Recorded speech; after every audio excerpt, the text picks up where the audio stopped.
Ya, Assalamualaikum warahmatullahi wabarakatuh. Selamat pagi menjelang siang teman-teman semuanya. Selamat berjumpa kembali di mata kuliah yang baru, di semester yang baru juga.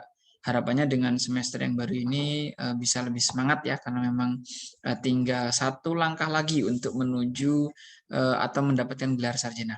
Nah, di semester ini teman-teman akan belajar bersama dengan saya di mata kuliah Tata Kelola Pemerintahan Perkotaan. Nah, di sini saya akan menjelaskan terlebih dahulu mengenai rencana pembelajaran studi ya selama kurun waktu 1 semester. Nanti materi apa saja yang harus saya sampaikan kepada teman-teman semuanya. Lalu nanti ada beberapa hal penugasan yang memang harus kami berikan. Tapi sebelum saya menyampaikan materi, mungkin saya akan menyampaikan terlebih dahulu output atau CPL-nya ya, terutama capaian pembelajaran, outcome learning. Itu ada beberapa hal yang memang perlu teman-teman ketahui, di mana dalam capaian pembelajaran itu di mata kuliah ini yang pertama ada sikap, ada keterampilan umum, ada keterampilan khusus dan pengetahuan, penguasaan pengetahuan.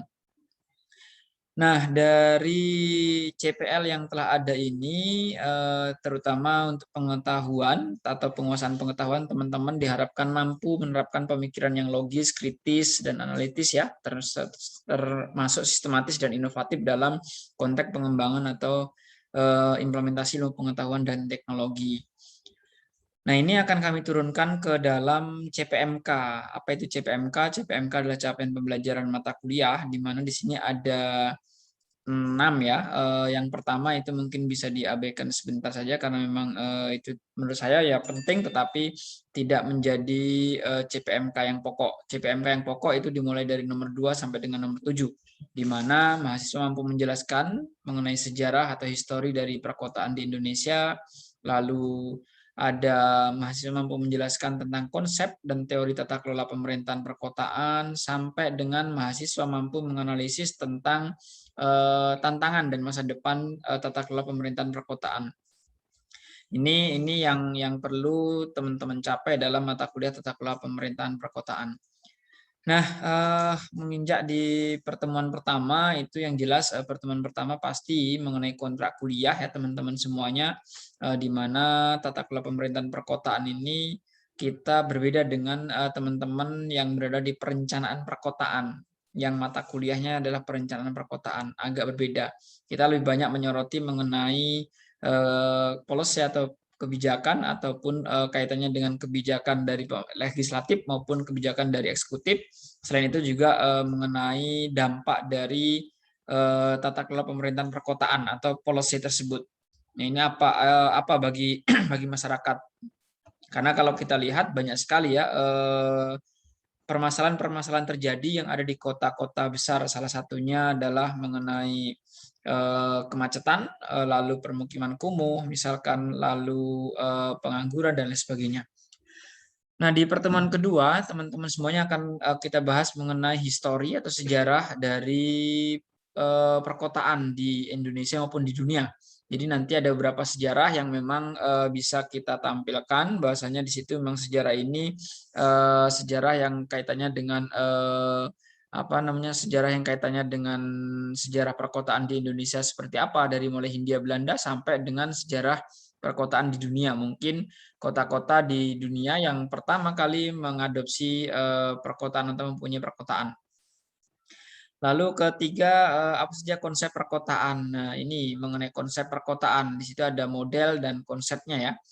Seperti apa sih model-model yang telah tertuang dalam teori-teori atau mungkin model-model yang telah tertuang dalam rencana jangka panjang dari sebuah perkotaan, terutama di bagian perencanaan dan pembangunan daerah ya. Ini kan biasanya ada untuk konsep ke depan atau blueprintnya untuk rencana perkotaan tersebut seperti apa. Lalu di pertemuan keempat dan kelima ini ada kaitannya dengan jenis perkotaan atau teori ya. Kita akan menyampaikan teori-teori perkotaan itu teorinya siapa saja, misalkan teorinya si A, si B dan seterusnya misalkan. Lalu jenis-jenis perkotaan. Nah, ini juga kita akan sampaikan, oh jenis-jenis perkotaan itu ternyata bukan hanya kota metropolitan, tapi ada berbagai macam. Misalkan ada green city, ada yang namanya smart city dan lain sebagainya. Itu jenis, ada beberapa jenis ya konsepnya. Lalu di pertemuan 6 dan 7 itu ada urban planning. Nah, di sini teman-teman akan bisa melihat seberapa besar sih pengaruh urban tersebut dalam pembangunan ya, karena kaitannya dengan konsep pembangunan perkotaan itu pasti akan terlihat dengan adanya urbanisasi atau urban. Nah, Gampeng itu salah satu atau Kasihan itu salah satu kecamatan yang kecamatan penyangga ya. Kecamatan penyangga daerah perkotaan. Karena memang tidak jauh dari Kasihan ataupun Gampeng sudah masuk di daerah perkotaan yang real. Walaupun Gampeng statusnya di kabupaten atau di kabupaten, maka tetapi dia salah satu penyumbang untuk penyokong ataupun penopang daerah ekonomi di daerah perkotaan. Lalu di pertemuan 8 ada UTS, pertemuan 9 itu ada permasalahan perkotaan. Nah, ini ada berbagai macam permasalahan perkotaan yang mungkin nanti akan kita pelajari. Salah satunya adalah mengenai kesenjangan sosial ataupun welfare state ya. Di sini mengenai kesejahteraan sosial dan kesenjangan sosial dan ekonomi. Lalu permasalahan yang lain di pertemuan ke-10 sampai ke-11 itu ada urban sprawl, ada slum area. Nah, ini yang memang banyak sekali terjadi juga di daerah-daerah perkotaan, baik itu di kota-kota besar maupun kota-kota metropolitan, mengenai bagaimana permukiman kumuh yang terjadi di area-area tersebut. Di pertemuan ke-12 itu ada inovasi pelayanan di lingkup tata kelola perkotaan, yaitu bagaimana sih di era-era sekarang, di era-era teknologi, kita harus bisa memanfaatkan ICT untuk kemajuan sebuah perkotaan. Nah, di sini ada berbagai macam nanti termasuk teori dan definisi dari smart city maupun indikator smart city yang kita paparkan ya. Pertemuan 13 sampai 14 itu mengenai fungsi dari smart city itu seperti apa, lalu kita akan berikan contoh-contoh dari beberapa daerah yang memang sudah aktif untuk menggunakan smart city, baik itu di Indonesia maupun di berbagai macam negara nanti. Pertemuan ke-15 ini harapannya adalah praktikum, semoga nanti sudah bisa offline sehingga kita bisa praktikum di lab. Dalam praktikumnya itu adalah mapping ya, mapping baik itu dalam penggunaan smart city misalkan atau mungkin mapping dari tata kota tersebut. Lalu pertemuan 16 itu ada UAS.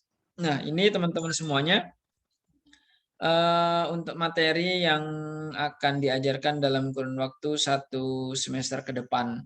Nah, mungkin kalau ada pertanyaan nanti bisa ditanyakan. Kalau memang tidak ada, kita akhiri sampai ketemu di pertemuan berikutnya, itu minggu kedua dengan materi yang pertama adalah tentang histori atau sejarah perkotaan.